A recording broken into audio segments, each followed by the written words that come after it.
اللہ الرحمن الرحیم. بہت پیارے بزرگ گزرے ہیں. احیاء العلوم کے اندر امام غزالی رحمۃ اللہ تعالی نے نقل کیا.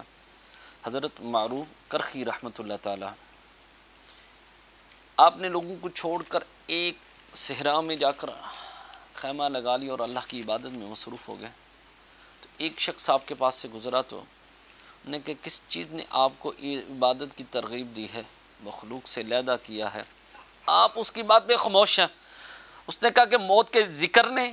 آپ نے فرمایا موت کیا چیز ہے؟ اس نے کہا قبر کی اور دوزخ کے ذکر نے. آپ نے فرمایا قبر اور دوزخ کیا ہے؟ اس نے کیا کہ جہنم کے خوف نے اور جنت کی امید نے. آپ نے فرمایا یہ چیزیں کیا ہیں؟ آپ نے فرمایا یہ سب کچھ ایک بادشاہ کے قبضے میں ہے، میں تو اس سے محبت کرتا ہوں. جب اس سے محبت کروں گا تو ان چیزوں سے ماورا ہو جاؤں گا. ٹھیک ہے نا؟ مجھے ان چیزوں کی پرواہ نہیں ہوگی، نہ قبر کا خوف ہوگا، نہ حشر کا خوف ہوگا، نہ دوزخ کا ڈر ہوگا، نہ کسی اور چیز کا ہوگا، نہ جنت کی امید ہوگی. مجھے تو صرف و فقط اس ذات سے محبت ہے کہ وہ راضی ہو جائے. حضرت رابعہ بصری رحمۃ اللہ تعالیٰ کا یہاں پہ انہوں نے کہا اللہ اگر تو سمجھتا ہے کہ میں یہ عبادت جو کرتی ہوں کہ جہنم کے سے بچنے کے لیے کرتی ہوں تو مجھے جہنم میں ڈال دے، یا جنت کے امید سے کرتی ہوں کہ مجھے جنت مل جائے تو مجھے جہنم میں ڈال دینا. اور میں عبادت اس لیے نہیں کرتی نہ جہنم کے خوف سے نہ جنت کی امید سے، میں تو تیری عبادت کرتی ہوں کہ تیری رضا کے لیے، تجھے راضی کرنے کے لیے، تجھے پانے کے لیے میں کرتی ہوں یہ.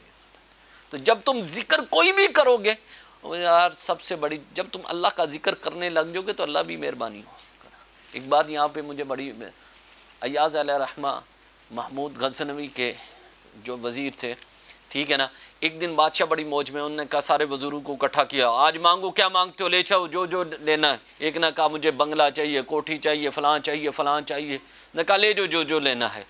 ایاز کھڑا، بادشاہ سلامت نے کہا ایاز تم کیوں نہیں مانگتے؟ جو تمہیں چاہیے مانگو، کیا چاہتے ہو؟ اس نے بادشاہ کے کندھے پہ ہاتھ رکھ دیا، کہا بادشاہ سلام مجھے تو آپ چاہیے. نے کہا کوئی ہر بندہ کوئی چیز مانگتا ہے، کوئی چیز مانگتا ہے، اور تو مجھے مانگ رہا ہے. اس نے کہا یہ بھی سودا گھاٹے کا نہیں. بادشاہ سلامت میں آپ کو مانگ لوں گا تو آپ کی جتنی سلطنت ہے اس کے اندر جو جو بھی چیزیں ہوں گی وہ جو جو آپ کی ہوگی وہ میری ہوگی. تو جب تم اللہ کے بن جاؤ گے، میرے آقا نے فرمایا جو اللہ کو پانے کے لیے کرتا ہے پوری دنیا اللہ اس کے قدموں میں ڈال دیتا ہے. جو دنیا کے پیچھے لگا رہتا ہے اللہ اس کے سے دنیا کو دور کر دیتا ہے، وہ دنیا میں لگا ہی رہتا ہے. تو اس وجہ سے اللہ کے بندو اللہ کے ذکر میں لگ جاؤ، اللہ کی محبت میں لگ جاؤ. جب تم اللہ کی طرف، اللہ فرماتا ہے جو میری طرف ایک قدم آتا ہے میں 10 قدم اس کی طرف آتا ہوں. وہ چل کر آتا ہے میں بھاگ کر اس کی طرف آتا ہوں. کہتے ہیں کہ ایک ہندو اپنے بت کے سامنے کھڑا تو زبان سے آہد نکل آیا. تو میرے رب نے فرمایا لبیک میرے بندے. فرشتوں نے عرض کی یا اللہ بھول کر اس کی زبان سے یہ نکل آیا ہے. اللہ نے فرمایا وہ بولا، میں تو نہیں اسے بولا. ٹھیک ہے نا؟ تو اللہ تو نہیں بھول، اللہ تو مہربانیاں فرماتا ہے، لیکن تم آؤ تو صحیح اس کی طرف.